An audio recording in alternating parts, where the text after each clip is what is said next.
Olá pessoal, eu sou o professor Galambage. Nesse vídeo eu vou responder uma questão que envolve conceitos de lei dos gases ideais, diagrama de fases e ponto de ebulição dos compostos.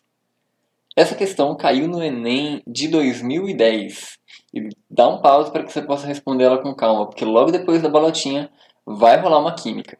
Tenta acompanhar.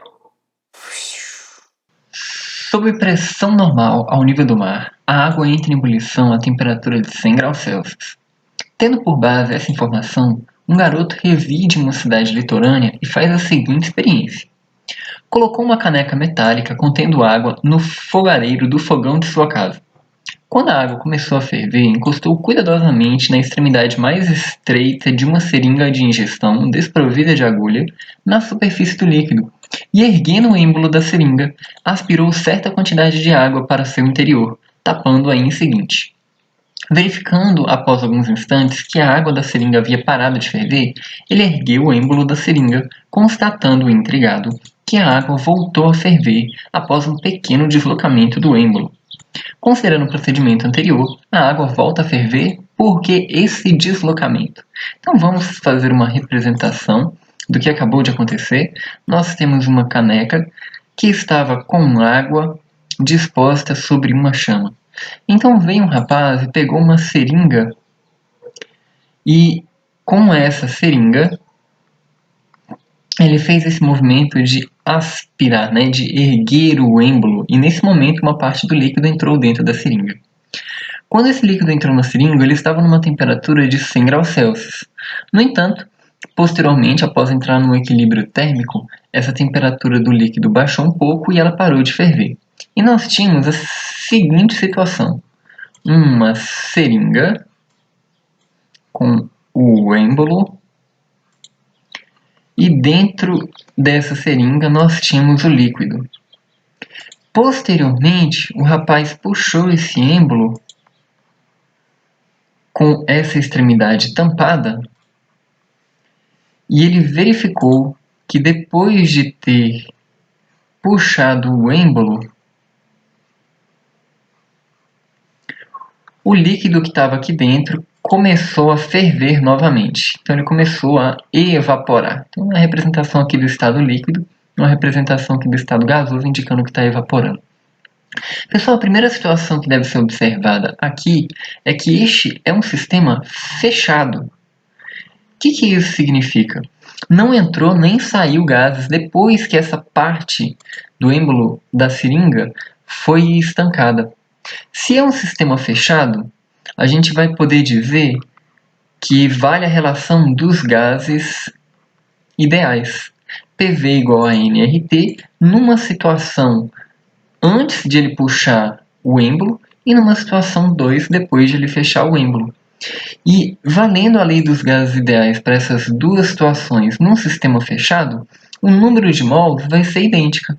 A consequência disso é que a gente pode afirmar que P1 V1 sobre T1 vai ser igual a P2 V2 sobre T2.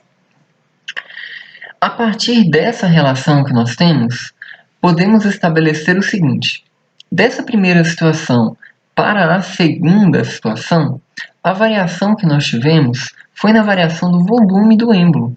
Aqui nós tínhamos um volume pequeno, um volume 1 pequeno, e aqui embaixo nós tínhamos um volume 2 maior. Nós percebemos que quando ele puxou o êmbolo, ocorreu um aumento de volume. E se observarmos a nossa equação dos gases ideais para essa situação em que nós temos um sistema fechado, no momento em que nós realizamos um aumento do volume, V1, V2, se V2 aumenta, o que acontece com a pressão interna do sistema? Diminui. Se essa pressão no sistema 2 está diminuindo, a gente vai ter uma situação análoga a gente ter água numa pressão menor. E o fato de essa água estar numa pressão menor vai interferir no seu ponto de ebulição. Vamos observar como é que se estabelece a relação com o nosso diagrama de fases.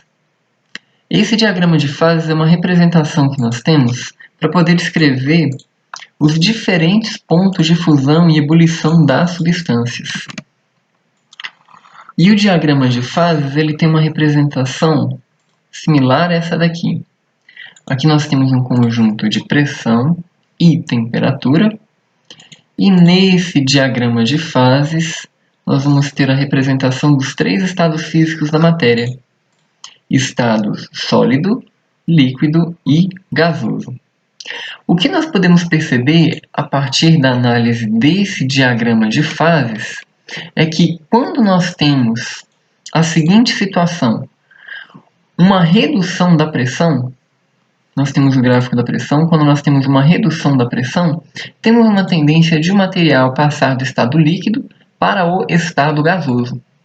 Na situação em que nós acabamos de analisar, nós verificamos que de 1 para 2 ocorre um aumento do volume. O volume 2 é maior.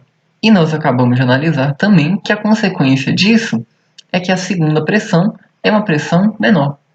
Quando nós temos o êmbolo esticado, nós fazemos uma redução interna do sistema, da pressão interna do sistema. E quando isso ocorre, nós estamos favorecendo a transição do estado líquido para o estado gasoso da água. A principal consequência disso é que nós estamos favorecendo com que a água evapore. Se você ficou com qualquer dúvida acerca desse vídeo, é só deixar aí nos comentários que eu respondo logo em seguida. Até a próxima. Tchau!